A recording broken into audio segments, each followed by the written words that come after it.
Hello friends, welcome to Universe of Naruto X. If you love Naruto what if stories and anime explanations, don't forget to subscribe to the channel. Now let's begin today's story. Naruto Uzumaki stood on a hill looking down at a random village with a small shard of a jewel in his hand. The village he was looking at wasn't a shinobi village. Quite the contrary, those days had passed. Yes, they had passed about 1,500 years after he defeated Ma and the other tailed beasts in combat. Of course, he had some help which came from the previous Kaoli. I say previous because as Naruto lay dying from a near-death blow delivered by Madara, the Kyuubi panicked, giving Na all of its power. What the fox didn't realize was Na already possessed a tail's worth of chakra without its power. When the transformation died down, Na stood before Ma, a 10-tailed demon, giving him more than enough power to defeat Madara. It also gave him the chance to restore order to the world by doing one simple thing, which was to leave the world so no one would be tempted to try to use his now great Po. With the rest of the Bijuu gone. Flashback. Na watched from the shadows as 1,500 years passed. And as he watched, he noticed two very important things. 1. Humans slowly but surely lost the ability to use chakra until the time came where they hadn't even heard of it. The second was demons became normal. Most were low-level demons, but demons nonetheless. The low-level ones Na allowed the humans to handle themselves, but the ones he thought would cause great damage he dealt with himself. His plan was to destroy the demons, then get out of sight. Unfortunately for him, a group of humans saw and dubbed him Inari, the fox god, because he helped the humans before disappearing that people began to worship him. The trend continued for 50 years until one day when he went to get some fish from a lake. He was approached by an incredibly beautiful human woman with long black hair that stopped at her lower back. The top half of her body was clad in a grayish battle armor. Finally, she wore a long red battle dress. The woman stood in front of Naruto, who simply glanced at her before turning back to the fish he'd caught, causing the woman to scoff in anger at his lack of disrespect. This caused the woman to ignore his incredibly powerful yukai and approach him, then almost put her hand on his back, expecting his yukai to purify, only to watch in horror as he simply continued to gather his fish. The woman, seeing something was different about this demon, drew her sword, which was now covered in her purification aura, and sliced at Naruto's head. As she made contact, she noticed her sword didn't even penetrate his long blonde spike hair. The woman now worried the demon in front of her may be too strong, gathered every bit of her spiritual power and sliced at him one last time.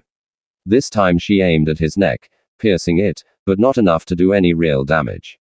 Exhausted, the woman fell to the ground, stunned that she couldn't do anything against the monster that now stood over her as the thought of death passed through her mind as she lost consciousness. 2 hours later, the woman awoke and put a hand to her throbbing head. And noticed that she was lying on something incredibly soft. She also noticed that her armor and clothes had been removed, leaving her exposed. The woman started to sit up until a noise caused her to lay back down and pretend like she was asleep. Once the door opened, she noticed the demon from earlier walking toward her with something in his hand. Afraid he might try to violate her, she started to get up, only to find the demon running something cool and wet over her forehead, which helped her a great deal with her headache. The woman started to relax until her survival training kicked in, causing her to strike at the demon's face with her hand, which didn't faze him in the least. The woman looked the demon in the eyes and realized that he wasn't going to hurt her, which surprised her since her teacher told her that L demons were bad, though the demon in front of her caused her to rethink everything she had learned only to be broken out of her brainstorming by someone talking to her. "I'm sorry, demon. What did you say?" The woman said, looking at it. "Your name." "What's your name?" "It's Midoriko." "That's a beautiful name. Mine's Naruto, though most humans refer to me as Inari." Hearing what he referred to himself has made her realize exactly why she couldn't defeat him. Even among Miko, he was a god. And though they would never want to kill him since he killed other demons, the powerful Mikos did want to have a chance to battle him to see where they measured up. "I'm sorry, Great Inari-sama. I didn't know it was you. Please don't call me that. Call me Na." Midoro nodded excitedly only to have it turn to nervousness again. Would he decide to kill her for attacking him for the simple fact he was a demon? Or would he simply find her too weak to kill? "I see that you are troubled, Midoro. Do not worry. I take no offense to you attacking me earlier. To be truthful, I was quite impressed. You were the first demon or human to reach my body in over 500 years.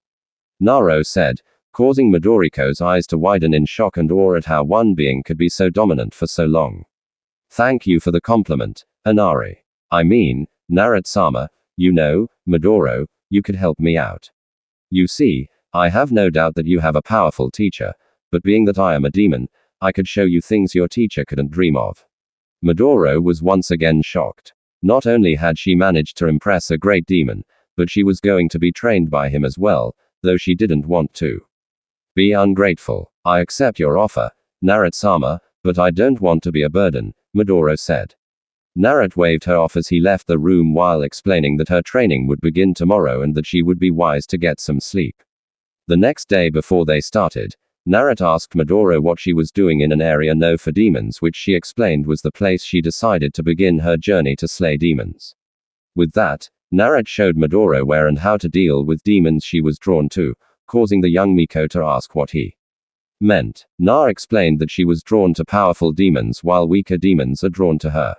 Na then showed her how to spot good demons who would mean her no harm. When asked what the difference was, Na explained that if she foolishly went after demons who posed no threat to her, she would needlessly be wasting her spiritual powers. He then gave her an example, having her fight a powerful evil demon. Midoro was able to pull out the victory, though she was very tired.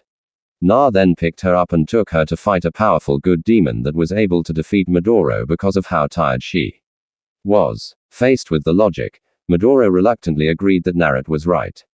Though Naruto knew it would take her some time to be able to recognize between good and evil demons, but she would be able to in time. Year 1. The first year went by slowly, at least that's how Midoro felt every day, as Naruto had her practice with various different weapons. So, should the need ever arise or she found herself with a weapon other than her trusty sword, she wouldn't be at a disadvantage. Once he felt she'd made some, he moved her to what he called sensing training, where he would blindfold Midoriko, then attack her while forcing her to rely on her natural Miko powers. At first, he would flare his Yukai wildly, making it easy to pick up where he was. But the deeper she got into that training, Naruto would flare his power less and less. At the end of the year, Naruto told Midoriko she had done well, and it was time for her test, something that surprised the young Miko. Encouraged by Naruto's praise, Midoro went with Naruto to the site where the test would take place. When they arrived, Midoro noticed they were at the base of a mountain that had Yukai coming out of it. Na explained to Midoro as he blindfolded her she would be tested in the 2 subjects she'd learned so far. But I thought you said that I was doing great. Midoro wondered out loud, causing her demonic master to smirk at her. I did, but you need to be tested properly. See, if you simply train with me, your body and mind understand that I'm not going to kill you. But now you will be fighting against demons that will want nothing more than to kill you and devour you for your Miko powers. With that said, Naruto gave her a bow and arrows, then slammed his fist into the side of the mountain, causing hundreds of demons to come out. As the demons exited the mountain, they noticed Midoriko's powerful aura and changed their course heading right toward her. Midoriko heard a loud boom, then felt a great deal of the Yukai that was in the mountain coming at her. Calmly she sensed where the demons were before shooting them with her arrows. As she continued to destroy the demons, Midoriko felt some of the demons separate from the rest and moved toward her from her left side. Feeling that the demons were coming at her straight on had weakened, she turned her attention to the demons coming from her left. Midoriko easily destroyed a great deal of them, but could feel that a few had somehow gotten away her. Knowing they were now too close to get enough arrows out to kill them, she reached for her sword she kept on her waist only to find something else. Midoriko panicked slightly as she tried to hit the weapon only to realize that it was a battle axe, a weapon she'd worked with on the first part of her TR. Anning, knowing it was too late to complain, she used the axe to destroy the 5 demons that had gotten away from her earlier. Na chuckled as he looked at the exhausted Miko, who collapsed the moment she felt all the demons had been destroyed. With a chuckle, Naruto smiled as he picked the Miko up and carried her back to his home that was hidden by an illusion of a cave. Midoriko awoke several hours later in a daze as she looked around and saw food next to the thing she was lying in that Naruto called a bed. As she ate the food, Midoro remembered what happened earlier, causing her to stand up, albeit woozily, before walking out of the room to find Na sitting on a chair. Well, hey there, sleepy, Na said with a grin from ear to ear. You switched my sword with a battle axe. Without my knowledge, are you trying to get me killed? Na smiled as he put his hands up in surrender. Now you know I wouldn't try to kill you. I just wanted to see how you would react when you were caught off guard. And I must say, you handled it magnificently. Midoro blushed slightly while backing off Naruto and took a seat next to him. So now what? Now we move to the second phase of your training, which will be to strengthen your spiritual energy. Na said as Midoriko nodded. Year 2. Naruto explained to Midoro that in order to strengthen her spiritual power, she would need to repose a force a great deal stronger than herself. Luckily for her, one such force stood before her. Na calmly surrounded himself in a tael's worth of power before telling Midoro she'd have to use a weapon surrounded by her spiritual power to get through his barrier. Midoriko unsheathed her sword, then covered it in her spiritual energy before thrusting it forward only to have it stonewalled by Na. Uto's Yukai. Midoriko looked at Naruto, who smirked at her as he encouraged her to try again. Naruto laughed as Midoriko sliced at his barrier. He knew she wasn't ready to cut through a tael's worth of power. But that wasn't the point. The point was to see exactly where her spiritual power was. And if he had to be honest, she was stronger than a good deal of demons in this time. The problem was she wasn't even close to purifying Shukaku's power. If he could get her to Nibi's power, she'd be able to take on any demon of this time without any problems. Naruto ordered Midoriko to stop, then had her surround herself with her own spiritual energy. Okay, Midoriko, what you're going to do is sit here in this spot until I come for you. At no point should I feel your power waver at all or you will have failed. Na ignored Midoriko's complaining as he headed back to his house, leaving said Miko outside as it started to rain. Na smiled as a day went by, and not once had he felt Midoriko's power waver. He could feel her power growing slowly, figuring she could last 2 days without any food. Naruto watched the Miko from a tree for most of the day. When the second day came around, Naruto could feel Midoriko's power still rising, which confused him. When she attacked him a year ago, he determined her power, and she wasn't this strong. What could have changed so much between a year ago and this moment?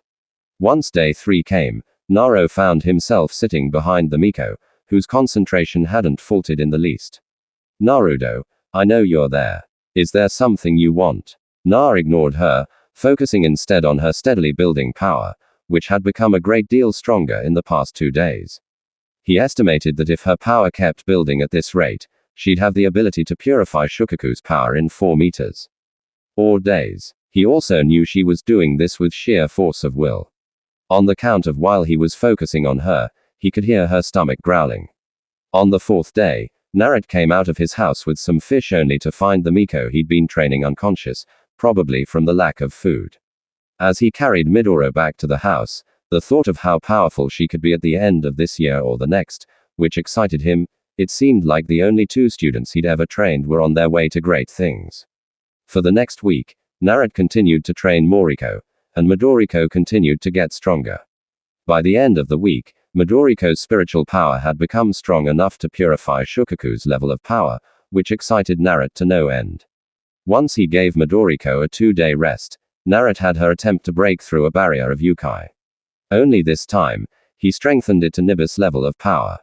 As Naruto watched his student attempt to get through his barrier, he noticed the same type of determination that he possessed back when he was growing up. Midoro stopped, said, Miko stopped, then watched as her demonic sensei dropped his barrier and walked her over to a pond that was close to the cave.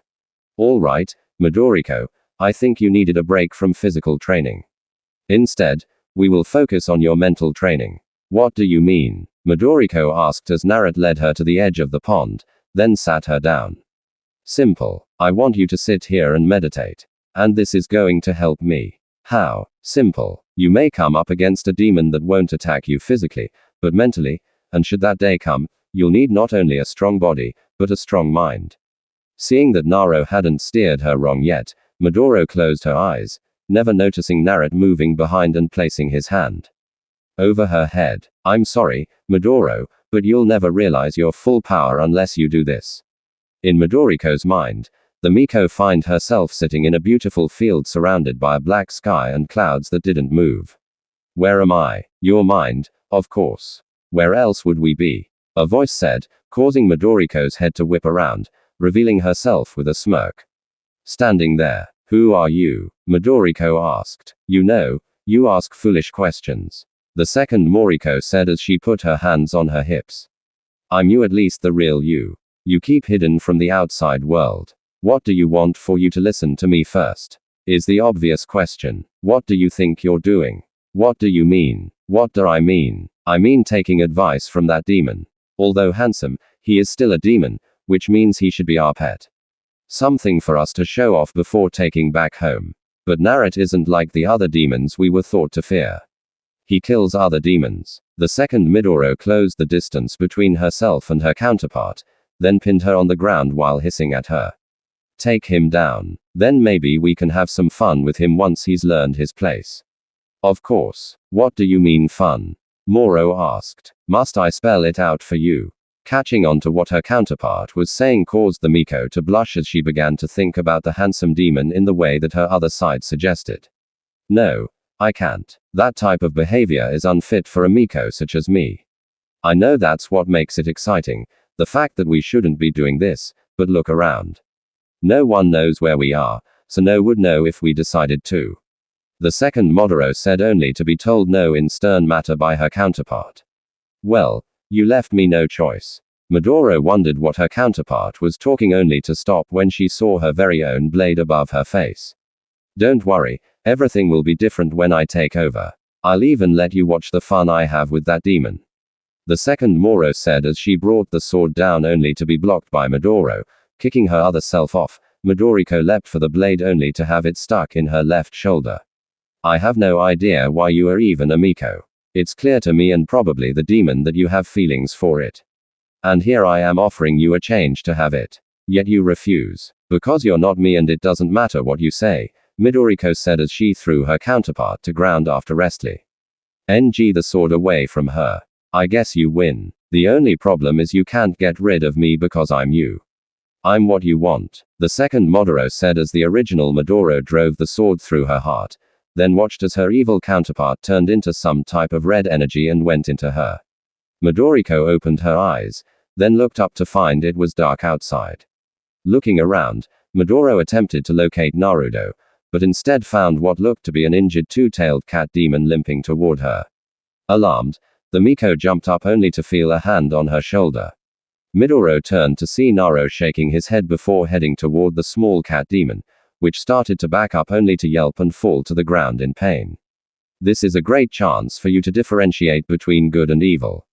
Glancing at the small demon, Midoriko approached it, although slowly before picking it up and examining it to find that it had a hurt leg. Midoro began to check to see if it was broken, only to interrupted by a large demon jumping out from the trees. You human, give me back my meal, and I will consider letting you live. Midoro looked down at the demon in her arms, then back to Naruto, who smiled at her encouragingly. She then turned around and put the cat demon down before drawing her sword, causing the large demon to roar in laughter, only to stop as its head was cut off. Midoriko watched as the demon's now headless body hit the ground before glancing back at her demonic teacher, who was wiping his right hand off. Which caused the demon cat now back in her arms to meow happily as it brushed against Midoro's large bust. Well, that was funny, but I think it's time we rest for the evening. Oh, and make sure to bring our new friend, Na said as he headed back to the cave with the Miko following. As Midoro made her way to her room, Naruto asked her to wait while he unsealed something, then gave it her before explaining that it was something for her to sleep since she had been wearing her battle clothes to bed, in which the Miko thanked him for. As she put the demon cat down, said demon cat watched as Midoro went to her room and waited until she opened the door to her room before darting between the legs of the Miko while staying out of her view. Midoro shut the door to her room, then held up the article of clothing Naruto had given her and found it to be quite thin. Deciding Naruto hadn't done anything lewd or perverted since he'd been teaching her, she chose to give him the benefit of the doubt. Midoriko took off her battle armor. Then Miko clothes, revealing her body before slipping on the thin fabric which was dark blue in color and came down to her upper thigh. shocked at how short the piece of clothing was. Midoro considered taking it off but decided it felt too nice against her skin. Midoro made her way to her bed before laying down with a sigh. Midoro let her mind replay some of the events that happened over the past year and a half along with how far she'd come. At least according to her demonic sensei, the cat demon crawled out from its hiding place 5 minutes after Midoriko went to sleep and looked around before jumping onto the bed, landing next to the head of the sleeping Miko. The demon snuggled against the side of the Miko's head before resting only to get back to its feet. Moments later, the cat demon moved its way under covers, moving over the large mounds of the Miko, causing her to moan softly as it made its way to her well-toned stomach before circling twice and coming to a rest, enjoying the body heat the Miko was giving off. Over the coming months, the training of Midoro continued. And just as Naruto thought her power kept increasing almost at an alarming rate, the same could be said for the cat demon who surprised both Midoriko and Naruto by transforming into a larger version of itself after being enveloped in fire, then ripping a demon who was attacking Midoriko apart. Naruto quickly complimented the demon cat on its disguise before suggesting to Midoro that she allow the demon cat to accompany her when her training was finished. That way, she wouldn't have to use all of her power, something she agreed to, though only after a face licking from the demon cat. As the end of the year approached, Naruto decided it was time for Midoriko to take her second test. So, he led her and her new partner to an open field before turning to them. All right, you two, it's time to test your strength, and the best way for me to do this is to fight you myself.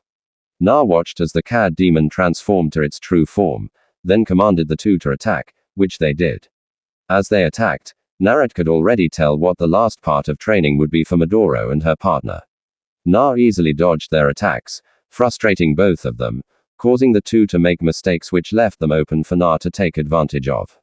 Seeing that they wouldn't be able to touch him anytime soon, Na stopped the fight and explained to them the final part of training would be teamwork for both them along with agility training for Midoro. Midoriko was disappointed that she wasn't able to touch Naruto, but that was replaced by embarrassment along with a blush as Naruto hugged her before explaining that once she was agile enough, he might actually have to break a sweat when fighting her, causing Midoro to hit him in the chest. With that over, the final part of Midoro's training began. And to be honest, it wasn't as bad as the other sessions, except for the fact she was incredibly sore after the first month of training. But Naruto simply explained that she hadn't used those muscles that much. He also told her that it would have been a good idea for her to have listened to him when it came to stretching. That was something she did before every section from then on. Halfway through the third year, Naruto stopped Midoriko's training, explaining to the Miko that there was nothing left for her to learn. Naruto gave her some scrolls he'd made copies of over the years. They included stretching pose and fighting styles he thought she might become comfortable with over time. Midoro, on the other hand, couldn't believe this day had finally come. She wanted to tell herself that it wouldn't have any effect on her. But inside, she knew that was a lie. The demon she would be leaving tomorrow had done more for her than her own parents. Leaving him was something she couldn't even fathom. Na noticed the look on the Miko's face, which made him happy that she'd miss him as much as he was going to miss her.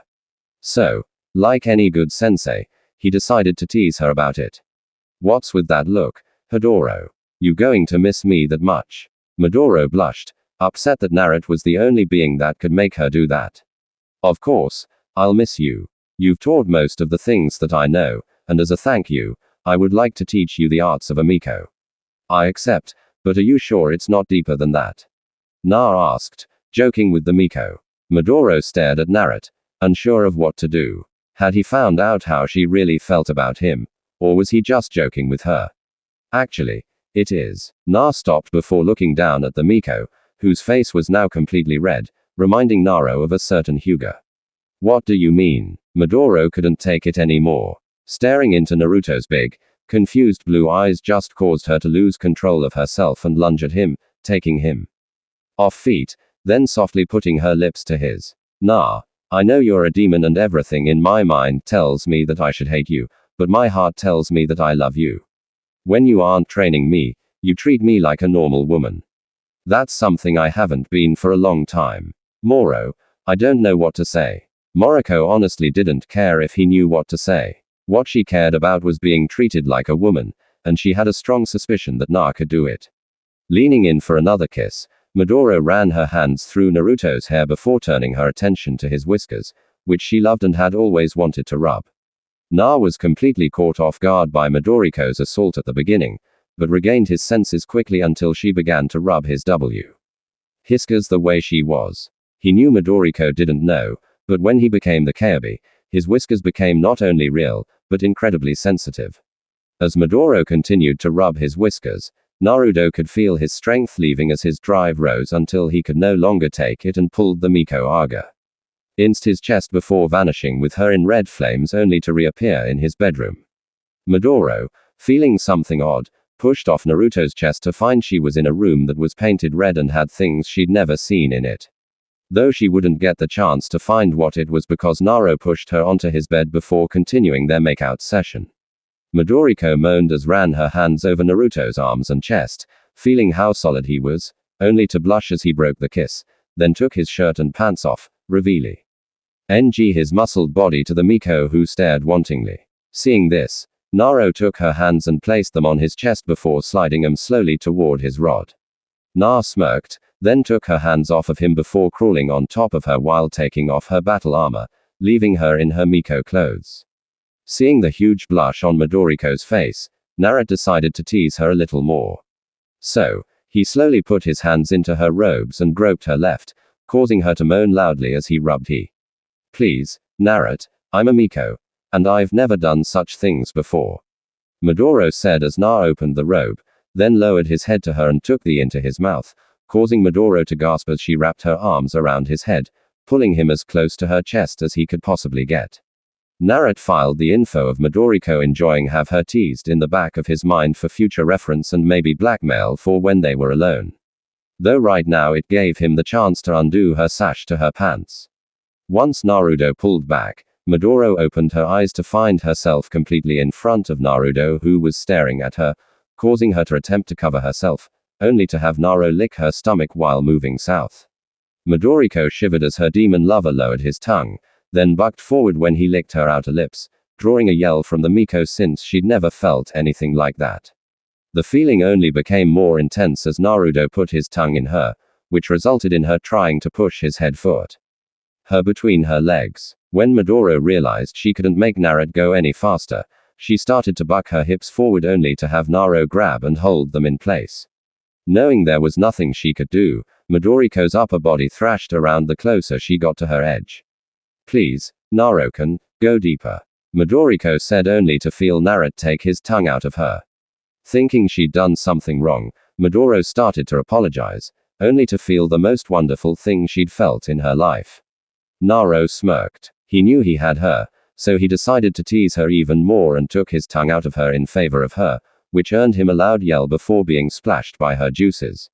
As Midoriko recovered, Naruto wiped her essence from his face, then licked it off her lower lips, earning a shiver from her. Na quickly moved back over Midoro so that they were face to face, then kissed her, allowing her to taste herself.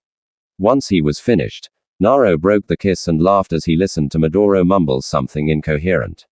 I know you're a Miko and you shouldn't be doing these things, but if you weren't doing this, you wouldn't get what I'm about to give to you. Naruto said in between kiss on her jawline through half-littered. Midoro looked up at Naruto, who was giving her a big comforting smile only to feel Sumathi poking at her entrance. Naruto slowly pushed himself into Midoro, knowing how painful the first time was until he came to her barrier suggesting that she holding onto something. Midoro grabbed onto Naruto's shoulders. He then counted down and quickly pushed through her, causing her to scream out in pain while wrapping her legs around his waist. A minute later, Midoriko explained that she didn't feel the pain anymore, which was Naruto's cue to start moving, which he did, but started out slowly, allowing Midoro to soak all the pleasure she was receiving. About 2 minutes after he first started moving, Midoro asked him to move faster, which he did. Nah, it feels so good. I feel so good. No longer do I care if I'm a Miko. Just please don't stop. Midoriko yelled, causing Naruto to smile. A moment ago she wasn't supposed to be doing this, but now she didn't care, which made him laugh. Na kept thrusting into Midoro, igniting a fire in her that she'd never felt before. Midoro attempted to meet his thrusts the best she could. Seeing this made Na realize she wanted a more active position, so he rolled him over so that she was on top before nodding at her. Midoriko seemingly got the idea because she started moving her hips back and forth with a little bit of assist. Once from Na. Once she got the hang of it, she began to change it up. At one point, she rotated her hips and at others, she bounced up and down, causing Na rise up, only to be pushed back down with her hands on his shoulders. Confused, Na noticed the gleam in her eyes and realized that this was her form of payback from what he did to her earlier. He knew that he could always overpower her, but it wouldn't be fair. So like she did, he sat back and allowed her to do what she wanted until he felt himself reaching his peak. Midoriko wait stop ignoring Na. Midoriko experienced her second orgasm, causing her to constrict around Naro, who could no longer hold it and let out a batch of semen inside the Miko, who placed a shaky hand on her forehead before falling forward unconscious with her demonic lover still inside of he. Narrat sighed as Midoriko moaned and nuzzled his cheek before resting on his chest with a content sigh. Knowing that he could control whether or not Midoro became pregnant, Narrat decided to leave her the way she was and drifted off to sleep himself, wondering what was going to happen between Midoro and him. The next day, Na awoke to find he had morning wood, which wasn't anything out of the ordinary, but was different. Was the black-haired Miko rocking back and forth while running her hands over his chest. Na, you're awake. I'm so sorry for being such a lewd woman, but when I woke up, I felt you move inside of me. That's when I realized I wanted to remember the feeling from last night. Narrat started to respond, but was squeezed by Midoro's womanhood, resulting in a groan. Midoro leaned down and kissed Narrat lovingly on the lips before starting to continually rub his whiskers. Na realized at that moment he was beat. He'd never had his whiskers rubbed the way Midoro had done the night before. At that very moment, Midoro smiled inwardly, happy that she had some type of control over Na, even though she would have gladly did this, even if his whiskers weren't sensitive. Looking at her lover's face, Midoriko allowed the smile she was wearing to grow bigger before making a move to bounce on N. Aro, only to feel him release in her while his rod moved over her G-spot, causing her to come as well. With a smile, Midoriko shakily placed her arms on Naruto's chest, using them to keep from collapsing on him. Midoriko sighed contently as she got off of Narrat, who got off of the bed and helped her to her feet. Naruto, I've decided that I don't want to leave you even though it's my duty. Naro sighed. He knew this would come up, especially now that they'd had. He wanted Midoro to know that he didn't want her to leave either. I don't want you to leave either, but you have to. The humans need you. Midoro stared at Narrat, who was able to use his years of willpower to withstand what he would describe as a puppy dog pout. Realizing she would be able to change his mind, Midoriko suggested that she begin teaching him the art of Aiko while limping noticeably out of the room with her clothes. Na simply shook his head. He really didn't want Midoro to leave, but he did want her to do what she was destined to do. If that meant sacrificing his feelings for her, then so be it. He'd done it many times before. 2 months later, Narrat had learned everything Midoro could teach him. Midoriko explained that the training would usually take a lot longer, but since he didn't have Miko powers, she could only take him so far. Naro thanked her as she stood in front of him, ready to set out on her journey. Once they made sure she had everything, the two stared into each other's eyes before Na leaned down to kiss her, only to have her turn her head so that he kissed her on the cheek instead. I'm sorry, Na, I just don't want to have any type of contact like that unless we are together. And since that is not the case, I think a simple goodbye sensei will do. Midoro said as she turned and left with the demon cat meowing back at Naruto from Midoro's shoulders. Knowing how difficult it must have been for Midoro to spend 2 months with him after they'd made love, he simply waved back to the cat demon who he'd become as fond of as he had of Midoro. Flashback over. Narrat turned away from the village he was staring at before making his way toward his new destination while looking at the shard in his hand that made him smile. The shard was a part of Midoriko's soul which made him happy to be near it. Na heard years after Midoriko left him that she died in a great battle with a lot of demons, which also made having the shard he held hard to look at. He knew that had he just let her stay with him like she wanted, she would still be alive today. That was something he still hadn't gotten over, but he was dealing with it. When he heard of what Midoro did, he decided to leave the duel with the humans, seeing as it would have been a constant reminder of his failure. But he vowed, should the humans make a mistake with the duel, he'd take his guilt be damned. Once demons realized they could use the duel, more of them went after it, forcing the humans to place in the protection of another Miko he heard was named Kiku. After checking her out, he found she was strong enough to watch after the duel. With the duel under the protection of Kiku and the youngest child of his first student, he retreated back into the shadows until he heard of Kiku's demise. Then the shattering of the duel, which brought him back to the shard in his hand. It angered him greatly that the humans would let this happen. Na knew he wanted to find all of the shards so he could bring Midoro back to life. The problem was the curse that was said to be upon the duel. Now Na wasn't worried about that. He just wanted an expert, someone who knew the duel and who better than the originator of the duel herself. Naruto smirked as he made his way toward his destination, only to stop when he smelt his first student's eldest son and change course so that they would cross paths. He also disguised his scent so that he wouldn't be avoided. I'm sure Midoriko won't mind if I take a small detour. Sessuru walked toward his destination where an informant was waiting to tell him about Naku. However, Sessuru felt something coming toward him, something his demon blood was telling him to avoid. Though that same blood was telling him that whatever it was, he could handle it easily. On the way to see his informant, Jaken, his loyal vassal, never knew how close he'd come to death many times, most of which involved taunting the newest travel companion, a small human girl named Ren. As they traveled, the group came onto a small opening, which wouldn't have been anything eventful except there was a figure sitting directly in their path. Normally, Sesshomaru would be excited that he could release his frustrations out on whatever was in his way. The three came upon the figure, which was revealed to be a man with spiky blonde hair. One look at the man immediately told Sesshomaru something was off, though it actually startled him that he didn't notice this before. While Sessuru tried to make sense of what the man was, the ever-arrogant Jaken approached the path blocker before clearing his throat and addressing the man. You mortal, you're in my lord's way. If you move now, then he might allow you to leave with most of your body intact. Normally, Sesshomaru wouldn't care what Jaken did, as he knew he could easily strike down anyone stupid enough to attack the smart-talking green imp. However, this man was something different. He could feel it. This feeling was made even more apparent when demonic power the likes of which Sesshomaru hadn't felt since his father started to leak from the man. Jaken continued to talk even as Ren and Arn were pushed to the ground by the incredible power the now obvious demon was letting out. Sesshomaru for his part remained stoic on the outside, but on the inside he was incredibly shocked. He knew as a demon lord when a demon was only giving glimpses into the depths of its power. Though the fact that this demon stopped right where his father's strongest was made him ponder just how strong. The demon which stood in front of him was, Jason, that's enough silence. Sesshomaru barked, quieting servant, allowing Jaken to feel the power as well. Sesshomaru, you have a ways to go until you catch your father in terms of power. I mean, let's be honest. I've heard stories of how you want no crave. Tetsu saga, yet you already have a perfectly good sword on your hip. The demon said as he stood up, revealing Sesshomaru was slightly taller than him. How do you know my name?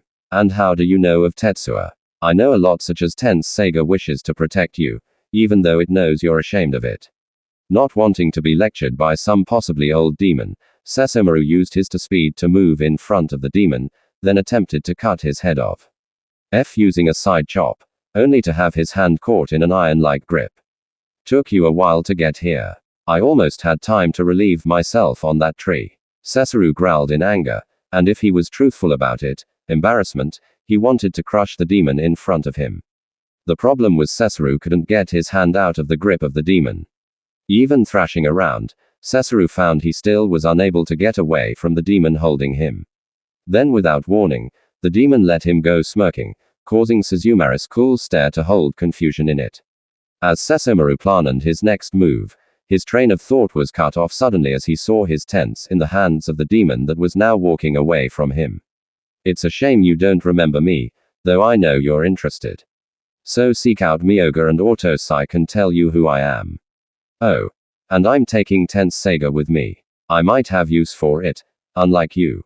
But once you've done as I've told you, I will return it to you. Until then, kiddo, the demon said before vanishing. Angered, he was actually made a fool of. Sesomaru adjusted his course toward where Moya would be, which just happened to coincide with wherever his brother was. Ren ran over to Sesomaru, asking him if he was hurt, to which the demon ignored her and set out to find the flea. Na smirked as he felt tense, Seiga telling him to return it to Sesomaru and that it was nice seeing him again, which Na agreed to. He then explained he might need its help with something, but promised by the time Sesomaru had done everything he told him to do, he'd return it to the dog demon. Na quickly picked up his speed as he ran toward the demon slayer village, where he heard Midoriko's mummified corpse was in a cave. Luckily, his speed allowed him to make it to the cave in a half an hour. Upon arriving, Naruto moved through the village, taking note of the graves which had been dug. As Naruto came to the end of the village, he noticed a boy with short black hair and a short kimono staring off into space. Naruto was able to tell there was something wrong with the boy other than apparent depression.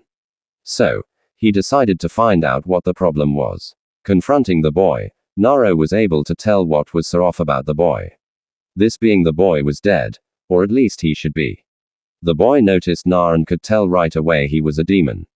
However, he also knew how powerful Na really was since he didn't let his pride get in the way, which is the reason he didn't run, figuring Na could easily chase him down.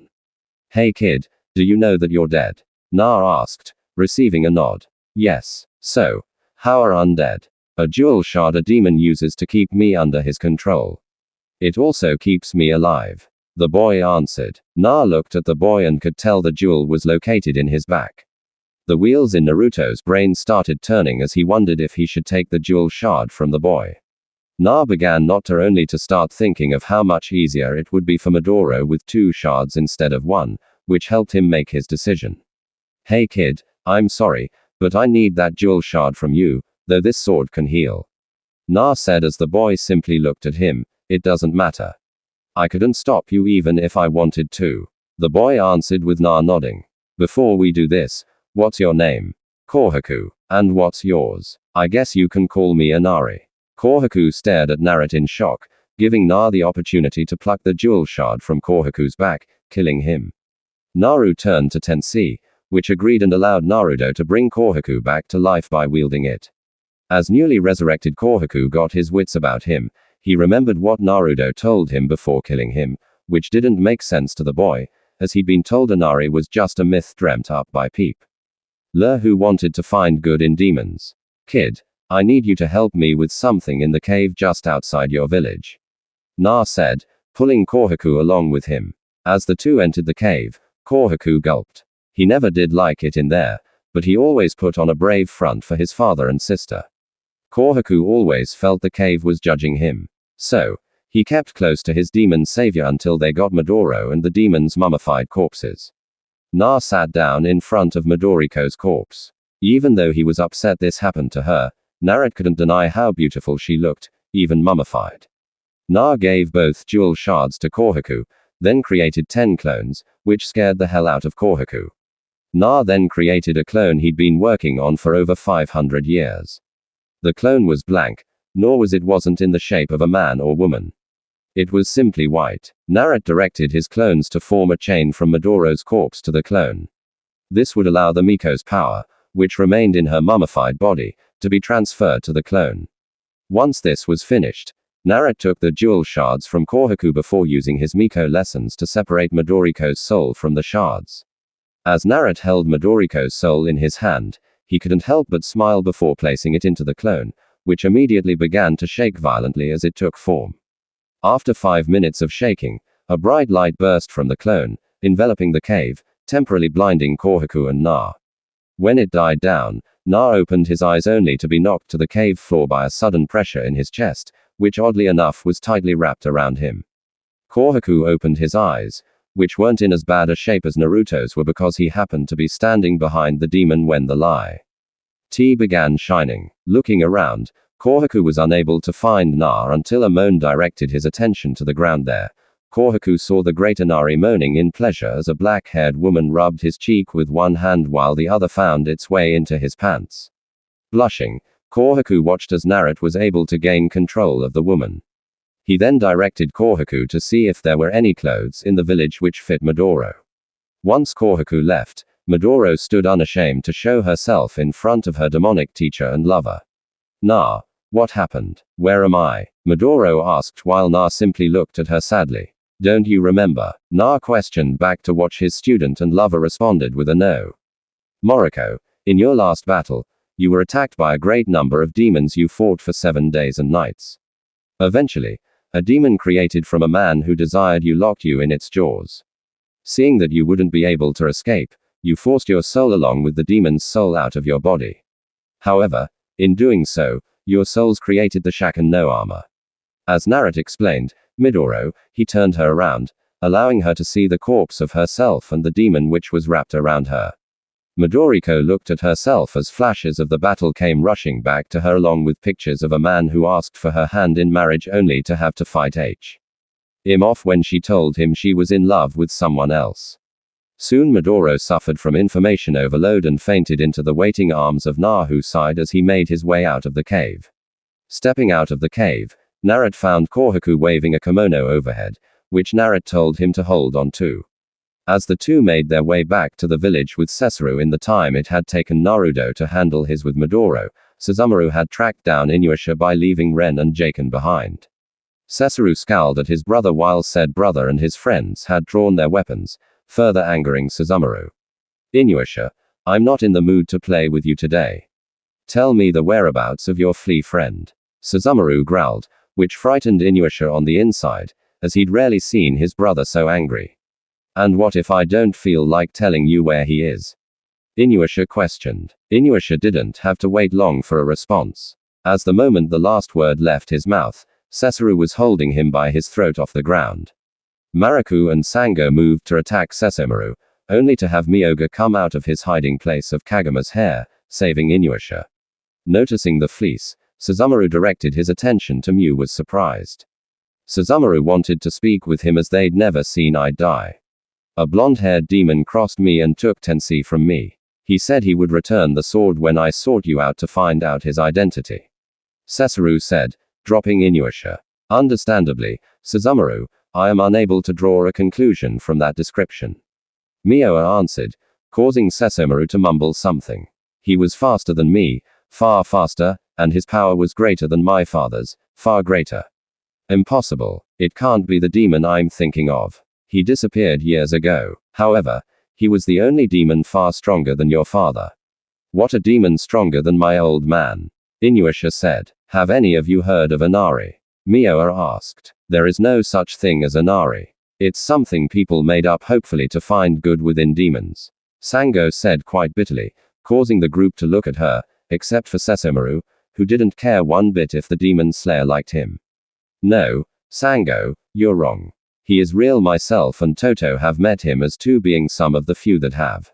The others are Sesshomaru's mother, Inu, no Teho, Midoro, and Ryakachi."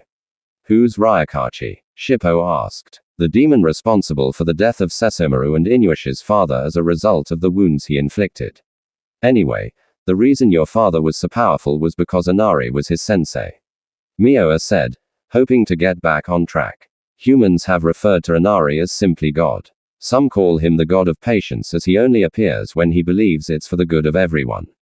Others call him the god of war because of his fighting abilities and power. And finally, many women call him the god of love as they claim to have been taken by him spoiling them badly. Whatever you call him, he is by far the strongest demon I've ever met. Sessuru, and challenging him would only get you killed." Suzumaru, who had been looking at the sky, turned to Myoga, who quickly hid behind Kagama's neck. Angered, there was a demon far more powerful than himself. Sessuru walked away from the group with one thought in mind, which was to challenge and fight Inari. Sesshomaru inwardly smirked as he thought about defeating the demon who trained his father, though he wondered why this demon had met his mother and why she'd never mentioned it. The group watched as Sesshomaru disappeared before turning to Mioa, who cleared his throat. "It's a shame he left before I could tell him about Inari's true form." "Mioa, why would Inari appear after all this time?" Maraku asked. "That's exactly what I'm wondering myself. Inari has always been a demon that didn't like to interfere in the matters of humanity unless it was too big for them to handle. So, I wonder what could force him to come out." Mioga wondered out loud as he jumped off Kaga's shoulder. Hey Mioga, where do you think you're going? Inuyasha yelled to the flea. Maybe he's going to find Inari. You know he's a fox just like me and we foxes have to stick together. Shippo yelled Inuyasha's shoulder. I'm with Sango on this one. Inari is just a legend. He ain't real and he most certainly did not train my father. Inuyasha replied with Sango agreeing with him. Well, something happened with Sesomaru. I mean, there aren't many demons that are faster than him are there? Kom asked. So, my uptight brother finally found someone faster than him and wants to whine about it. Who cares? We got to search for Nuraku. Inuyasha said with Nuraku. The half-demon frowned as he felt the connection between himself and Kohaku vanish in an instant as though there had never been one, thus angering him as he no longer had any torture and more important to him, leverage to hold in front of Inuyasha's group just in case a plan should backfire. However, right now, that wasn't bothering him. What was bothering him happened to be the large demonic aura he felt with Sesomaru. The other problem he was facing was just as quick as it appeared it was gone, which didn't make sense for Somit. Being as powerful as he felt to be able to hide its power so easily.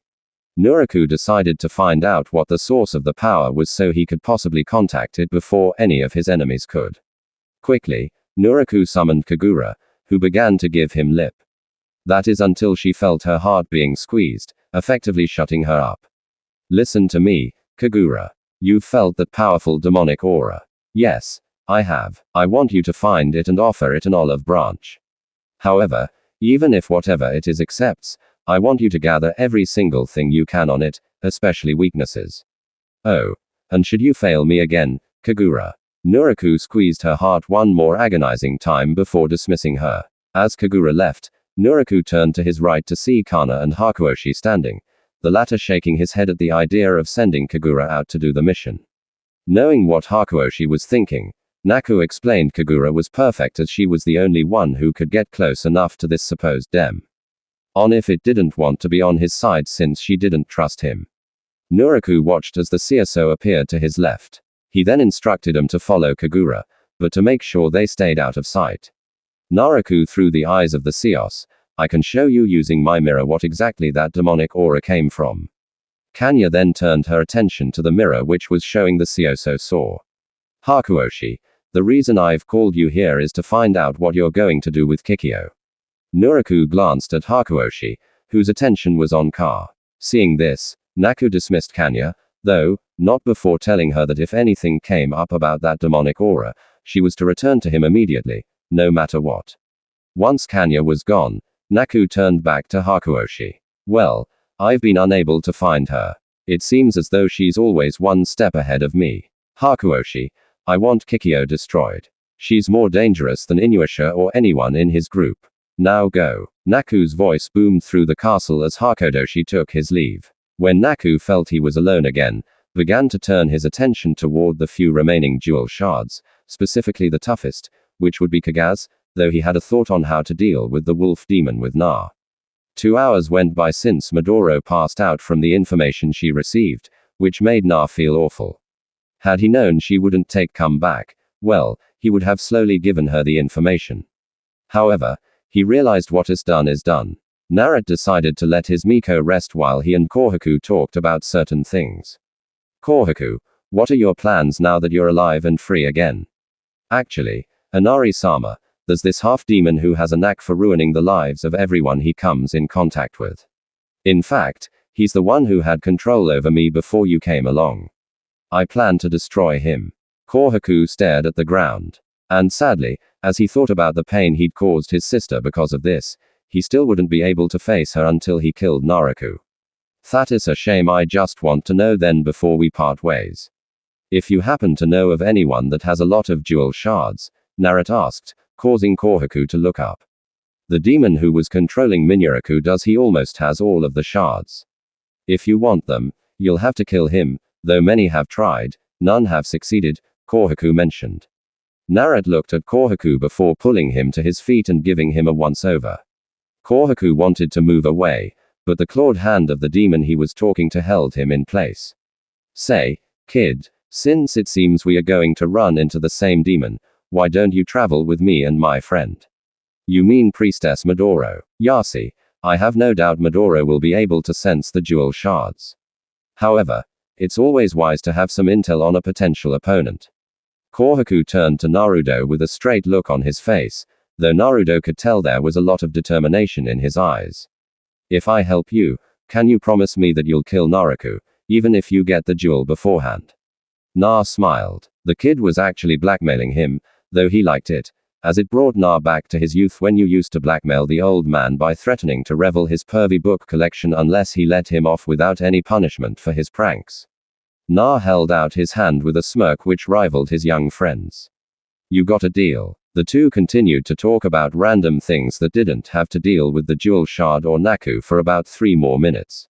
At this time, Midoro came stumbling out of the house, apparently still having trouble getting used to walking as she found herself in her demonic lover's arms again. Midoro ignored the suggestion of getting some more rest, stating she wasn't tired anymore while leaning against Na. Accepting her answer, the group left the village while Kohaku apologized for not having anything other than a sleeping kimono, which Naruto had put on Midoro when he got her back to the hut. So, Midoro, I was hoping you could lead us to the jewel shards. Since you're a Miko and it's your soul, it should be basically finding yourself. Na explained only to be hit softly over the top of the head. Of course, in fact, I sense two moving quite fast to the south. I'm not sure someone as old as you can catch up to them. Quickly, Naruto scooped up Kohaku and tossed him on his back while picking Midoriko up bridal style. Na then made his way toward the jewel shards, surprising Midoriko at how fast he was moving, as this was the first time he'd ever held her WHI. Running. As Na ran, he began to pick up many different scents. One obviously belonged to Suzumaru, though it was quite a distance off. The second scent he caught was a bunch of wolves, which became stronger as he followed Midoro's directions. The final scent came from someone unknown to him, but whoever it was seemed to move with the wind extremely well. Na knew once he caught up to the jewel shards that Sesaru along with the unknown scent would be able to catch him. He just hoped that Sesaru would better learn to appreciate his sword if he got it back. Midoro yelled for Naruto to make a quick turn while maintaining the speed he was at. Apparently running for the past 15 minutes at the speed he was going caught him up with the jewel shards. Midoriko told Naruto to stop as the jewel shards were in the general area. So Naruto let Kohaku down, who wobbled slightly while Naruto headed to a lake where the jewel shards were. Once he was close enough, Naruto could tell a jewel shard each were in the legs of a wolf demon who was wearing a sword on his left hip. Na noticed there were 2 other wolf demons with the target, though that didn't interest him. He just wanted to know what abilities the jewel shards gave the wolf demon. Deciding he wasn't going to find out by just watching the wolf, Na jumped from behind the tree, gaining the attention of his target along with, "Hey, who are you and what do you want?" The wolf demon with a mohawk stated. Na looked up. He knew it would be night in a couple of hours, so he decided it would be best not to beat around the bush. "I'm going to need the shards from you. The name's Koga. I'm the leader of the wolf demon tribe, and I've sort of become attached to the jewel shards." Koga smirked, unable to feel the aura of the being standing in front of him. Surprised a human would actually demand something from a demon like him, though it seemed like that's what was happening as he was unable to sense any demonic aura on the human in front of him. "Listen, either you give me the jewel shards or I'll have to take them from you while your friends watch Ma. Key a choice." Koga looked at both his travel companions before the 3 burst out laughing. Meanwhile, behind the tree, Midoriko was becoming quite upset. 1. She didn't like the fact Naruto was taking so long. 2nd, she didn't like the fact Naruto was being laughed at even if he could take the 3 down whenever he chose to. "Okay, I see you are choosing the hard way." Smirking, Na slowly began to allow his aura to be felt, causing the 3 laughing wolf demons to stare with fear and shock. "Ginter, Haku, this guy is dangerous. It's time to go now." Naruto watched as the 2 now identified as Ginter and Haku took off running. Naruto however kept his attention focused on Koga, who'd already taken off running at his fastest speed. As Koga tried to get away, he soon found out Naruto was able to run stride for stride with him, which said Fox Demon was doing on Koga's right side. Shocked again by Naruto caused Koga to stop running before watching a small smirk appear on Naruto's face. Koga's instincts flared up, telling him to move away from Koga, however, found himself unable to go anywhere because of a substantial amount of pain shot from his stomach to the rest of his body. Looking down, Koga found Naruto's knee in his stomach, which forced him to drop to a knee as he wondered why the pain wasn't subsiding. Naruto smiled, proud of himself for remembering where pressure points on a body still were, even after all the years of not having to use the knowledge. Midoriko and Kohaku came out from behind the tress with Midoriko, who was unimpressed as she knew her lover was far stronger than this. Kohaku, on the other hand, was completely impressed. Had he remembered correctly, Koga was a demon that gave Naruto problems and Hirinari just put him down easily. As Naruto bent down to take the shards out of Koga's legs, he heard yelling from his right, causing him to stand up and see the returning Ginta and Haku by their feet, mentally chuckling at their attempt to kick him with. Na simply tossed the two through some trees with enough force to knock them unconscious before looking toward Koga's legs and placing his hand right over the spots where the jewel shards were. Na then plunged his fingers into Koga's shins, retrieving the shards. Na healed Koga's legs afterwards, though left him temporarily paralyzed, so if he tried to come after them, he'd be behind and at a bad disadvantage without his shards. Naruto tossed the shards to Midoro, who caught them. The group then turned to leave only to enter Sesshomaru, who was staring at Na. Sesshomaru glanced at Midoriko and Kohaku for a moment before turning his attention back to Na, who he noticed was wearing tense Seiga as though it belonged to him. I heard that you taught my father. Suzumaru knew what the flea said was right. He just wanted to hear it from Naruto himself. I did. Your father was a good student, hard-headed, though. Had he listened to me about Ryukachi, I'm sure he would be alive today. I see. So you know me through my father. Sesshomaru was glad he could put the pieces together about Inari. Actually, I was there when you were born. That's how I know you. You were a feisty pup. I'll tell you that much. Curious to also not as mean looking. Sesshomaru stared at Naruto in shock. He had no idea the demon had witnessed his birth, mostly because he didn't think his mother would allow such a thing. As Sesshomaru stood in thought, Naruto took Tensei from his side. The pulsating of said sword brought Suzumaru out of his musing. Well, kiddo, you came for your sword, right? No matter what you saw earlier was nothing. I can't call upon my true power like this. However, I'll be greater than my father by showing you my true power and perhaps my true form. Na smirked at Sesshomaru, who Naruto could tell was unpleased with the fact the threat of his true power didn't faze the demon. Sesshomaru flashed in front of Na, resulting in the blonde demon figning mock surprising on his face. Sesshomaru aimed his poisoned claws at Naruto, who vanished 10 yards to Suzumaru's left in hopes of drawing the dog demon away from everyone in the area. Midoro watched as Naruto continued to move away from Sesshomaru. Worried, the Miko began to make her way toward the two, only to be stopped by a look from Na. Sesshomaru growled for the first time in a long time. He knew he wasn't helpless. But transforming into his true form in order to beat the demon in front of him would be acknowledging the power of his opponent. Sesshomaru again went to attack Naruto with his poison claws, only to be slapped playfully in the back of the head. Unable to believe what just happened, Sesshomaru stood in shock. Neither his mother nor father had ever slapped him like that. Truly enraged, Sesshomaru turned to Naruto, eyes glowing blood red while his demonic aura increased dramatically, causing Naruto to smile before taking off with Sesshomaru right behind him. 5 minutes of running, Naruto stopped. Impressed Sesshomaru was able to keep up with him while he ran at half speed. Sesshomaru was suddenly surrounded by a pink aura which expanded as he began growing larger. Once the aura dissipated, Naruto stared up at Suzumaru's true form, which reminded him a lot of his student, only smaller. Naruto flipped out of harm's way as Suzumaru brought his paw down on the area where Naruto was. I wonder if you're as powerful as you claim. Why are you missing an arm? Sesshomaru barked twice, allowing drool to hit the ground, causing Naruto to jump away when he saw how the earth melted when the saliva too ooched it. Na continued to back away as he felt that his body was start numb as he breathed in the miasma from Sesshomaru's saliva. Luckily for Na, he'd faced Sesshomaru's father centuries earlier, so fighting Sesshomaru in this form wouldn't be too hard. As Na used his demonic aura to block a Sesshomaru attack, he smiled.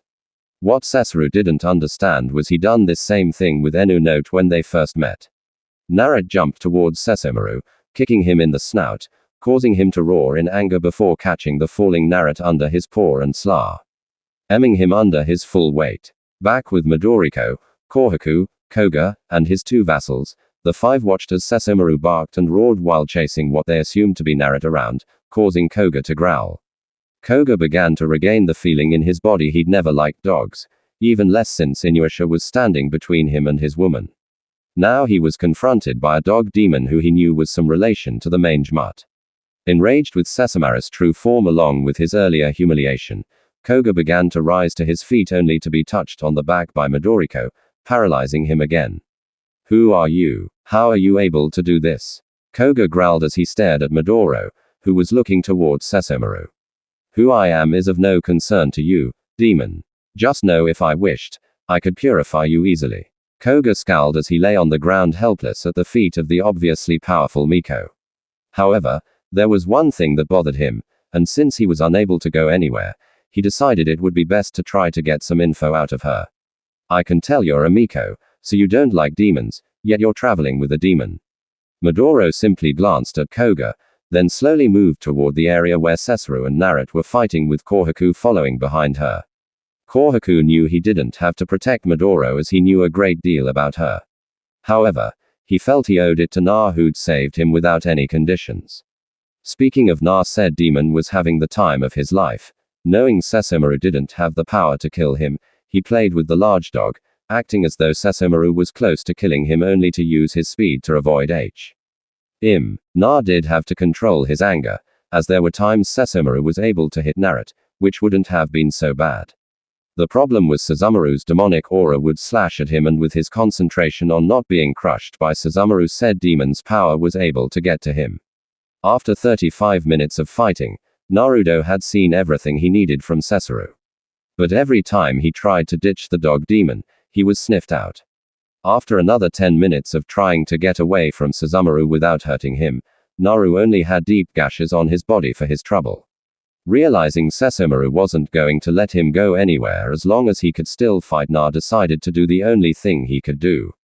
Na faced Sesshomaru, who was still trying to use the miasma from his saliva to paralyze Na, only to stop as a great deal of demonic energy was unleashed from Na, whose eyes were glowing dark blue. Sesshomaru looked up at the great fox now standing in front of him. Sesshomaru whimpered in his demon dog form, his ears flat on his head, barely able to comprehend the power of the being before him. Realizing he looked like a coward, Sesshomaru let out a bark followed by a growl toward the fox. Na growled back at Sesshomaru, then brought his paw to his mouth, licking his neon green fur.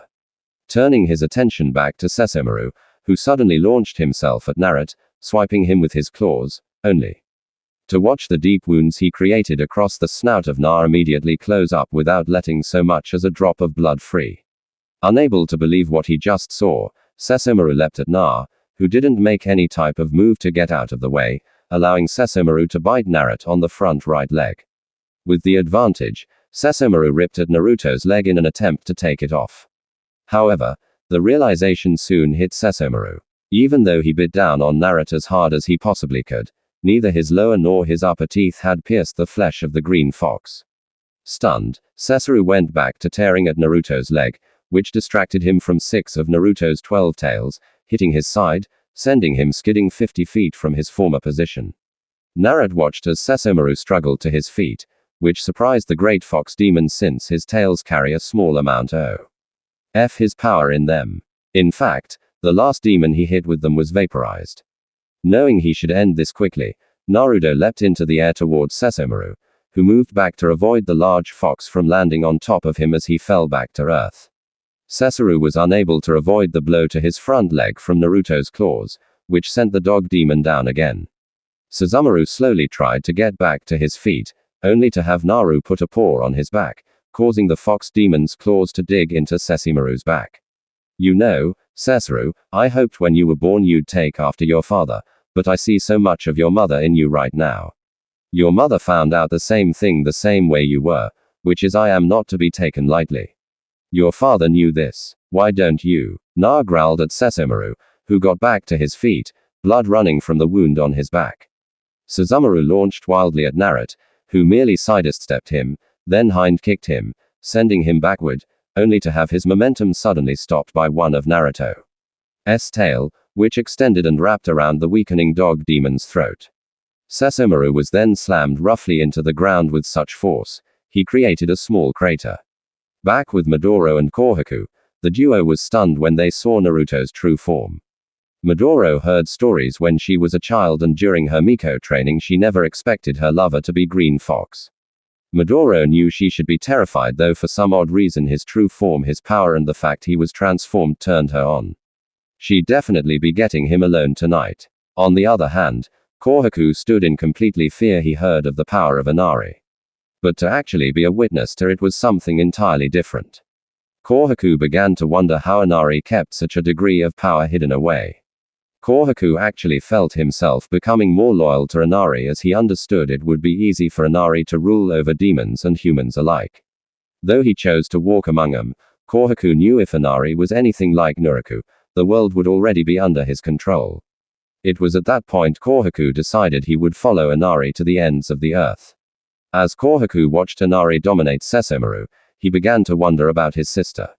Kohaku knew Sango would be weary of Inari the moment she saw him. Demons which possessed great power always caused Sango to panic. The unknown was the biggest fear his sister had. He hoped he could explain to Sango how Inari was before they met. Otherwise, there was a very real chance his sister would die.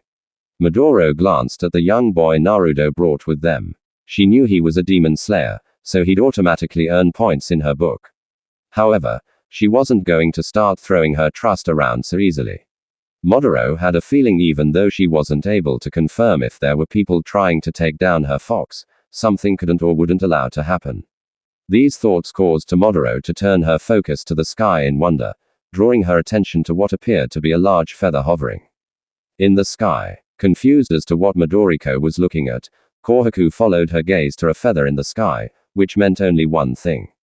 Kagura. Feeling the shift in Kohaku's demeanor, Midoriko demanded to know what was wrong. Priestess Midoro, the feather you see in the sky is one of Naku's minions. Naraku is the one who controlled me before Inari-sama saved me. Kohaku explained. Noticing the sadness in the voice of her travel companion, Midoro reached to her side to draw a weapon, only to remember she didn't have any. Luckily, Naruto was finished with Sesshomaru, whose eyes were closed, signifying the dog demon was unconscious.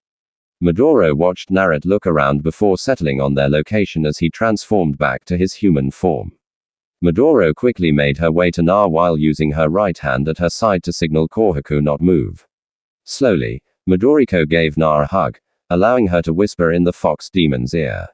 Na stepped away from Midoriko, then looked up at Kagura, who went to run, only to be hit by something, knocking the Fae at her from under, sending her to the ground into the waiting arms of Na.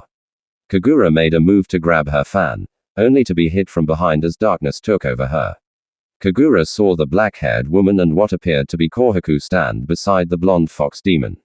Even though Kagura was at the mercy of her captives, one thought ran through Kagura's mind: he's strong enough to free me from Naku. The three looked down at the unconscious Kagura, never noticing the Seos watching from a distance.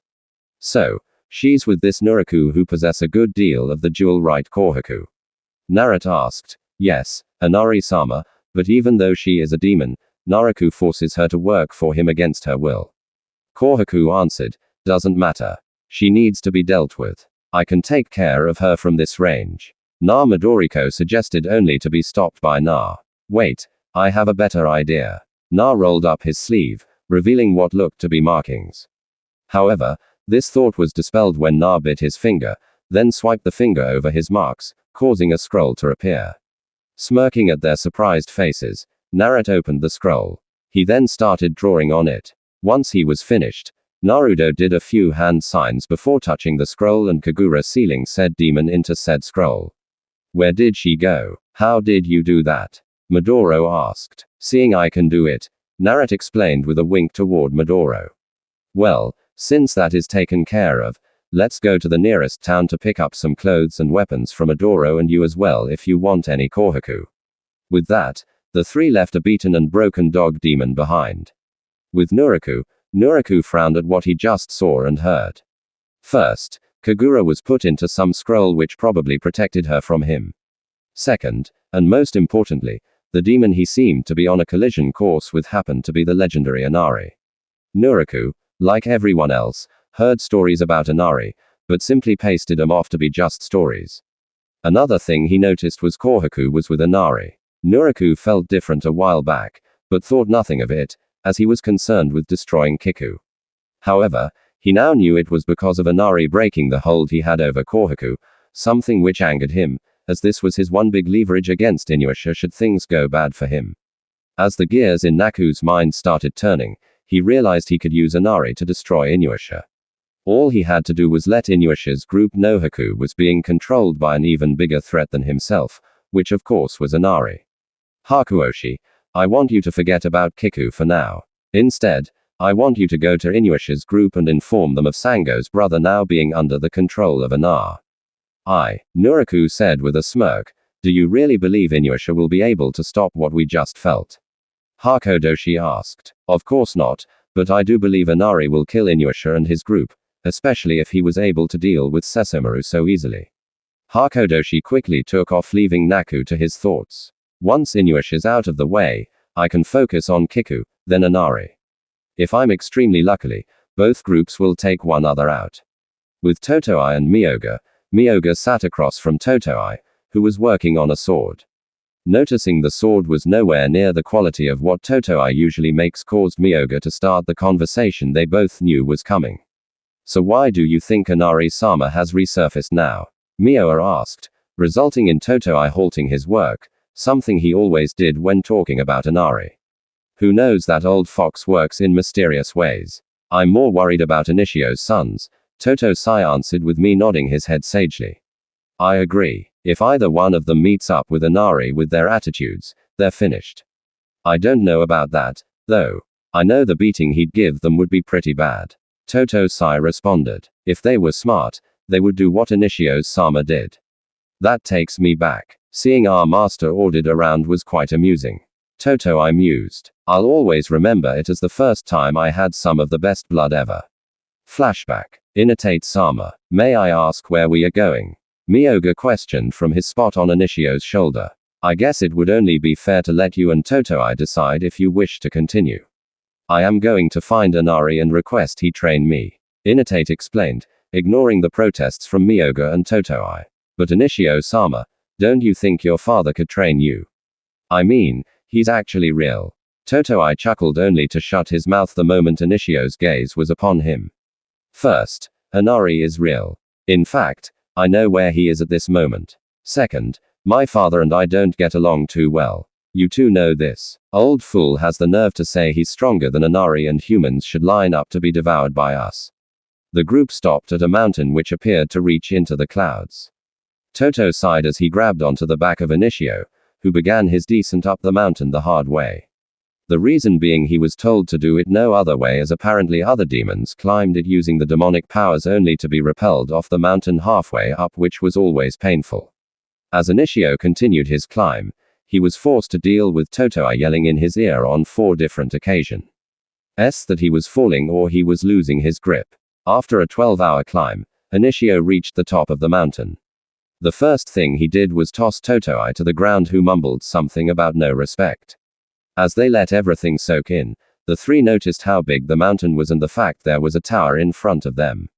This cannot be happening. There is no way we are going to meet the legendary demon in, Totosai said as they walked to the front tower. Inotate opened the door, which revealed what looked to be a man sitting in the middle of the tower meditating intensely. Totosai and Myoga quickly moved behind Inishio as they could feel the depth of the power coming from what they knew was Inari. Excuse me, Inari-sama. Forgive me for interrupting, but my name is Inishio. I am here to receive training from you if you'll have me. Inari's eyes quickly shot open. Damn, I was at my personal best of 15 years of solid meditation. Look, kid, I'm flattered. Really, but why don't you come back in a decade? Okay, please. I don't want to be just another demon. I want to make a difference. You can help me do that. Inari made his way over to the 3, then with a smirk, used telekinesis to push them out of the tower. He then waved to them as the door shut. Totoi and Myoga quickly began to fuss over Inishio, who sat up slowly. So that was Inari. Toto asked. His power was incredible, Mi added. And you two wanted to make fun of him. Now I have to find some way to make him train me. Inate said to no one in particular. Is it wise to continue bothering him, my lord? He may not be so nice next time. Mioa pointed out. I don't care. You two felt his power. Just think of what he could help me achieve. But sire, how do you expect to get him to train you? Toto-sai asked. Ignoring the two, Initio made his way to the door before knocking 3 times. When he received no answer, he knocked again, only this time continuously. After 30 minutes or so of knocking, the door flew open, revealing Inari only this time. Tenel swayed erratically behind him. What do you want? Inari roared, his voice echoing through the tower. I'm Initio. I wish to become your student. I'm not really in the market for a student. Besides, should your parents be teaching you? Inari suggested. I don't agree with my father. I don't want to destroy and force beings to bow down to me just because I have the power to. Inari stared at Initio. He wouldn't say he reminded him of himself. However, what did excite him about the young demon before him was the fire in his eyes. Inari also respected the intelligences of Initio. Now, he just needed to know how far the dog demon was willing to go to receive training from him. Well, that's all well and good, but I've heard plenty of sad stories throughout my life. If those are your only reasons, you should just go home, Inari said as he began to shut the door. I believe humans and demons don't need to enemies. But with the way things are, I can do nothing about it. With his face hidden behind the door, Inari smirked. Had been waiting for those words from many demons who sought him out. Most, however, simply spouted off about how they wanted to destroy all humans or control all other demons. Inate watched as the door was opened to reveal the smiling face of Inari. I think, kid, I can work with you so you, your pest, and human friend can come in. Make sure you get some rest. Your training will begin tomorrow, Inari said, ignoring said faces of Totoi and Myoga. Next day, break of dawn. Inate was resting soundly after being unable to fall asleep due to excitement. After he was shown his room, Inari told him they would begin training near midday. So, he was given permission to sleep in. Poor Initio had forgotten Inari wasn't just a great demon. He was a fox demon known for his trickery, something Initio was about to figure out the hard way. In Initio's room, Inari stood next to his bed, unable to contain his giggling, which turned into full-blown laughter when he dumped a bucket of water of the sleeping dog demon. Immediately, Initio rose up, looking around to see his new teacher yelling and pointing at him to get outside. Quickly, the dog demon got dressed before making his way outside. All right, listen up, kid. You will run around this tower 100,000 times in 1 hour. If you don't, you're through and I'll kick you off this mountain. Inari said, causing Initio to smirk as he began his transformation. Oh. Did I forget to mention you have to do this in your current form? Staring at Inari in shock, Initio began dashing around the tower, which wasn't as big as he'd first thought. Inari simply sat down watching as the blur he now called his student dashed around the tower. Behind the powerful fox stood Totoi with Myoga on his shoulder. The two are currently whispering about said fox. Myoga, don't be greedy. Besides, you said it earlier. Inari-sama may be extremely upset to have his blood sucked. Toto-sai explained, I know, but the blood of Initio-sama is so good. Just imagine how good Inari-sama's must taste. With that, Myoga jumped off Toto's shoulder, making a direct beeline toward Inari. Once he was in range, Myoga leapt onto Ina's neck, sucking his blood.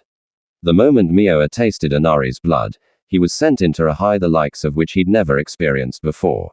After he had his feel, Myoga fell over with a silly grin on his face, trying to comprehend what just happened to him. While Myoga went for a snack, Totoi went to hopefully get some answers from Inari.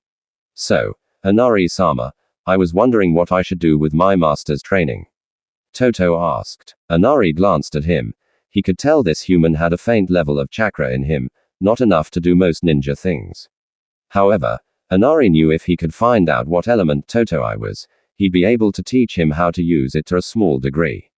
Reaching into his robes, Inari pulled out a piece of paper, then handed it to Totoi. Inari placed his hand on Toto's shoulder, forcing the human's chakra to the piece of paper. So, You're a fire element, huh? Naruto thought as glanced at Totoi.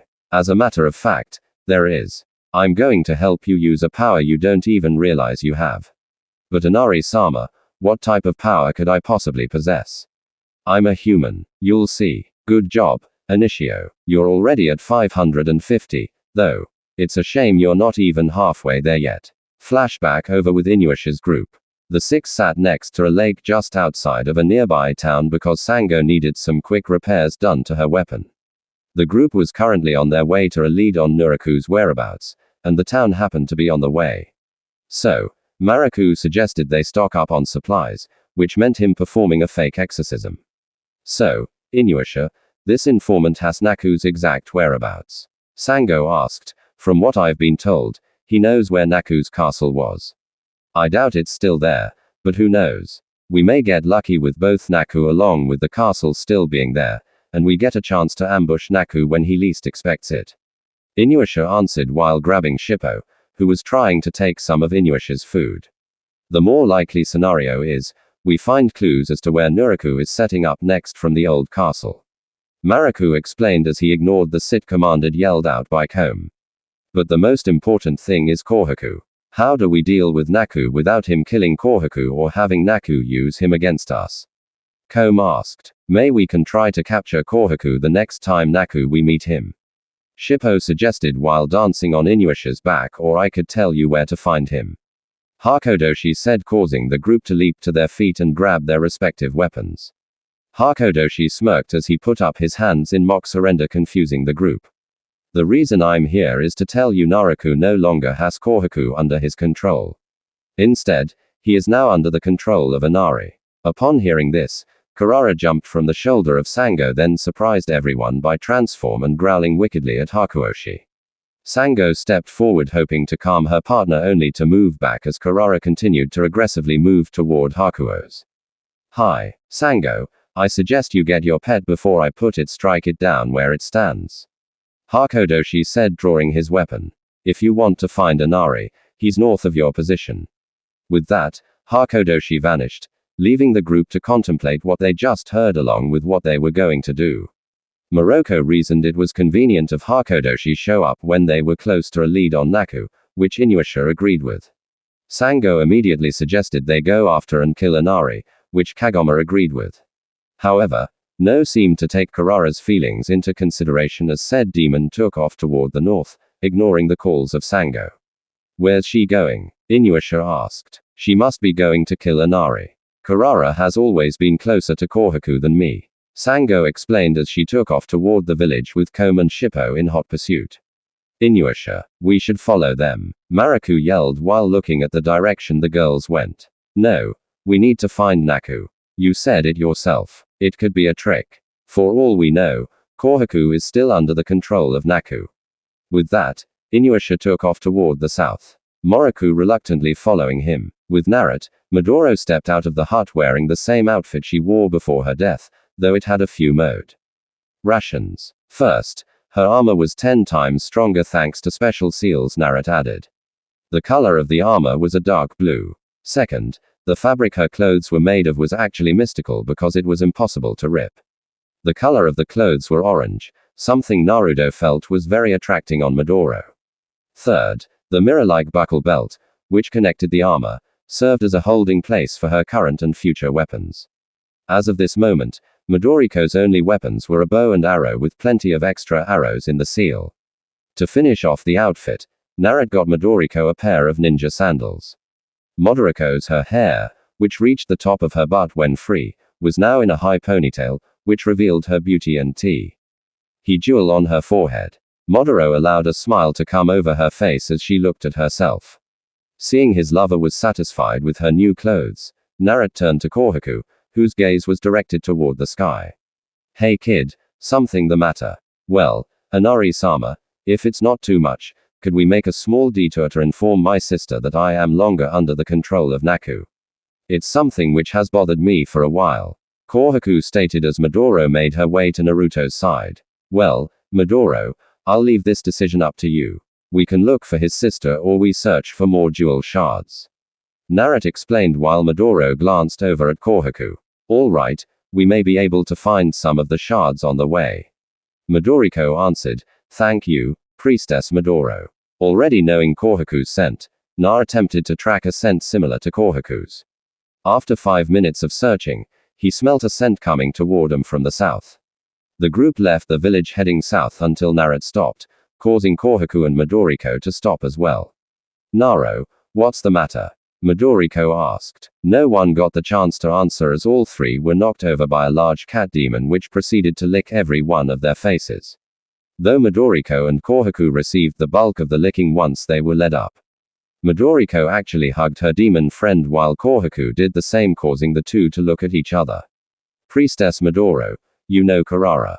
Kohaku questioned. "Of course, she was my partner for many years. She was also my only link to Naruto after we parted ways." "How do you know her?" "She rescued a member of our village years ago, so we offered her to stay with us." Kohaku responded. "Does she have a name? I don't remember you ever giving her one." Midoriko. Naruto asked Midoro, who shook her head. "I never had a need to. She was always there, so I didn't have to call her. We call her Karara, and she hasn't seemed to disagree." Kohaku explained. After they got the Karara name part settled, Naruto suggested they continue with their quest to find Sango. The moment she heard this, Karara jumped in front of Naruto. Kohaku made an attempt to find out what was wrong. However, Karara continued to try and Naruto in the other direction. Midoriko got down on her knees, then turned Karara's attention to her, looking deep into the cat demon's eyes. After a couple of moments, Midoriko stood with her hands scratching behind Karara's ears. "She's saying there's trouble coming from the way we're going," Midoro explained as Karara mewed softly under her old mistress' touch. "How did you know that?" Na asked. "Well, she kept you from trying to go that way. Plus, we built a connection about 2 months after she and I parted ways from you." Kohaku quickly suggested he go confront his sister by himself for everyone's safety. Na, however, didn't believe that was a good idea. However, before he could say as much, a large boomerang came right at him. The boomerang knocked down trees which were in front of it. But when it hit Naruto's hand, the momentum of the boomerang was stopped completely. Na, not paying attention, missed the sacred arrow following behind the path of the boomerang. Luckily for the fox demon, his lover didn't and was able to catch arrow inches before it Naruto in the shoulder. The group looked toward the path the arrow and boomerang came from to see 2 girls. One had an extremely short skirt on with a long sleeve top. The second wore a black and pink form-fitting outfit. "Who are you? Why have you attacked us unprovoked?" Na yelled to the girls. "You dare to act innocent, demon, when you have my brother under your control." "Brother, so this is Kohaku's sister."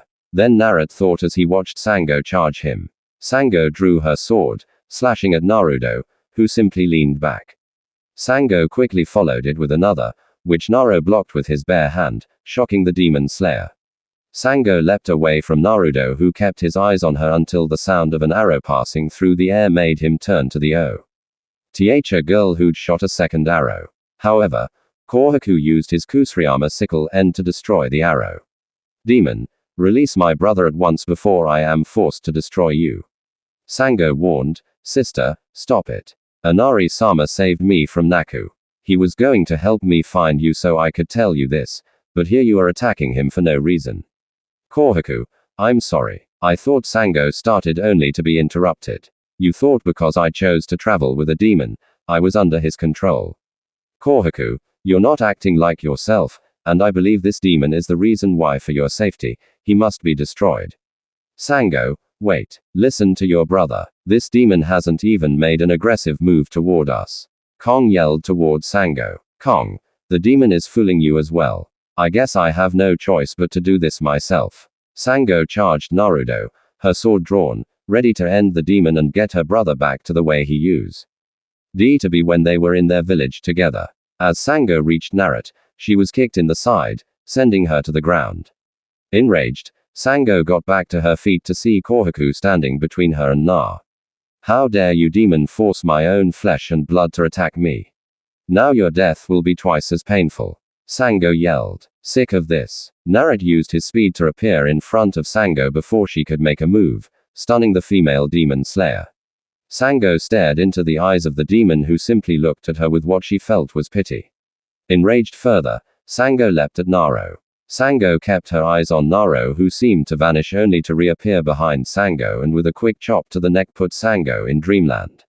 Annoyed at what happened, Naruto turned to the second girl, who was loading another arrow. When she looked up to fire at her, demon target was gone. Looking around, she felt a presence behind before darkness ruled her world. Na looked back at Midoro, who gave him a look, wondering what he was going to do. Glancing at Kohaku, Na noticed he was stroking the side of his sleeping sister's face while shaking his head. Okay, Kohaku, grab your sister. I'll take care of this one. Oh, and you can come out now. I know you're hiding, Na said, causing Kohaku to glance around. The moment those words left Naruto's mouth, he was shocked to find a small fox child bowing in front of him, the boy's face completely in the dirt. Midoro peeked over the shoulder over Na to see what he'd been talking to. When she did, she found the cutest little fox boy bowing before Na. Now, Midoro was a calm, collected woman who'd seen many cute things and been able to hold herself back. However, confronted with the small demon fox in front of her was too much for her to ignore. With speed that made Na almost blink, Midoro pushed past him, scooping the fox in her arms. Smirking, Na decided it would be best to head east. As Kohaku previously explained to Na, Naruto never stayed in one place longer than a month.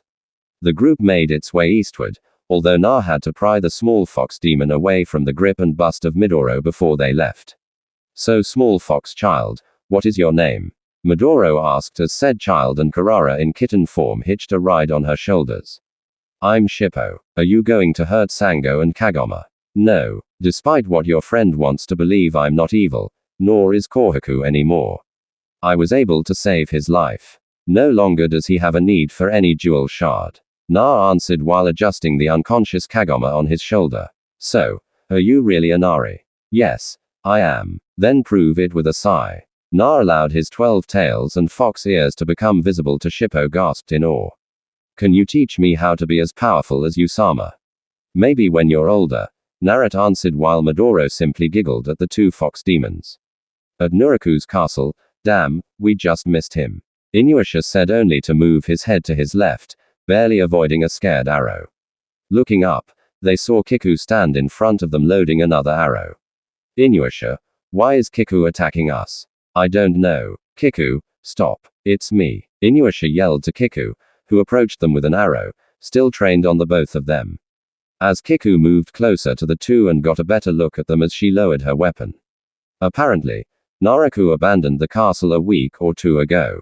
However, this time he left illusions which fooled Kiku as she'd gotten to the castle almost a day ahead of Inuyasha. Kiku, are you hurt? Inuyasha asked the Miko. Do not fuss. I am unharmed. I have searched the castle and found nothing besides discarded demon parts. So Kiku-sama, where do you believe Naku will show up next? Maruku asked as Kiku turned north. Naku's new powers are extremely worrisome. I believe Nuraku is headed toward Mount Hikare. That is impossible. A demon as evil as Naku would surely be unable to go anywhere near Mount Hikare. Maruku said as Kiku began to walk away. Kiku waited. If Naku is going to Mount Hikare, then we're going there as well. So, I was thinking maybe you could travel with us, Inuyasha pleaded. Instead of answering, Kiku continued to walk away from the two until she disappeared in a rising fog, leaving Inuyasha heartbroken again.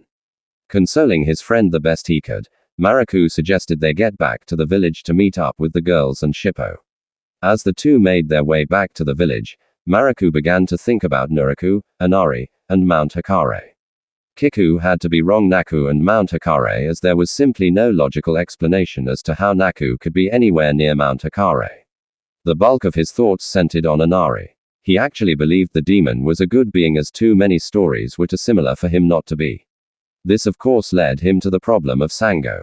He just didn't understand her dislike for the demon. All he knew was if she faced him with an attitude, she may be punished. Luckily, Maruku and Inuyasha were both quite fast, and the village hadn't been that far away from location of the castle. So, it wasn't a surprise to either of them. They were able to make it back to the village with 20 minutes of leaving the castle site. On their arrival, Inuyasha attempted to track the girls down in the village by their scent, only to discover they weren't in the village. The pair asked around, but learned the two hadn't come since they ran into the village to get Sango's weapon. With this information, Inuyasha took off following the girls' scent, which became stronger the further north they went. 10 minutes after they left the village, they came to a man-made clearing, which both recognized was made by Sango's Horuto. Inuyasha, can you pick up their scents? Maraku asked as Inuyasha attempted to do just that. No, the scents start east then just disappear. Then east is where we have to start looking with Nuraku. So, Inuyasha and the monk are going to hunt down Inari. This is becoming more interesting with every move. Hakuoshi continued to have the Seoso follow the monk and Inuyasha. Nuraku explained, what about Inari? Have them fall off from him. I noticed he glanced in the direction a couple of times, so I'm sure he knows something is following him. Then why hasn't he done anything about it? I'm not sure. He may know they can't harm anyone in his group, or the distance they've kept is enough to show they aren't threatening. Remember, he is a fox. So, this might be a part of some trickery. Nuraku knew he had to stall all of his pursuers, with Kiku realizing his plan to use Mount Hikare, forcing him to use his idea of resurrecting the Band of Seven earlier than he wanted. Of course, he blamed this all on Inari because he was something he was at this time unable to gain plan for. However, something good that came out of Inari's arrival was getting rid of his heart and getting Hakodoshi out of it. Hakodoshi gathered the others were heading to Mount Hikare. Naraku said to Hakuoshi, who didn't budge, and how exactly are we going to get near Mount Hikare since we'll be purified? If we do, patience, I have a way, so gather so we can go. Sango and Kagong groaned as they slowly opened their eyes. Upon regaining their senses, the memories of what happened before they were put to sleep came rushing back to them. The two made an attempt to stand up, only to find their arms and legs were tied. To make matters worse, they'd been disarmed. As they looked around, they noticed Kohaku in a clearing not 10 feet from them, showing Shippo how to use his Kusariyama. Kohaku, Shippo, you're all right. Sango yelled, gaining the attention of the two boys. The two boys made their way over to Sango and Comb, who pleaded with them to untie them, only to receive no's. Comb was completely shocked she could understand the no from Kohaku, as he might have been under the control of Inari. However, the no from Shippo hurt her feelings as she looked at him as a second brother, maybe even a son. Shippo forced himself to ignore the hurt look on Kagama's face as Inari promised him no harm would come to Sango or Kagama. I can't believe you, Shippo, after everything Kag and I have done for you. You won't untie us so we can save our lives. Sango said, making Shippo feel even worse. Stop, sister. Shippo has done nothing wrong.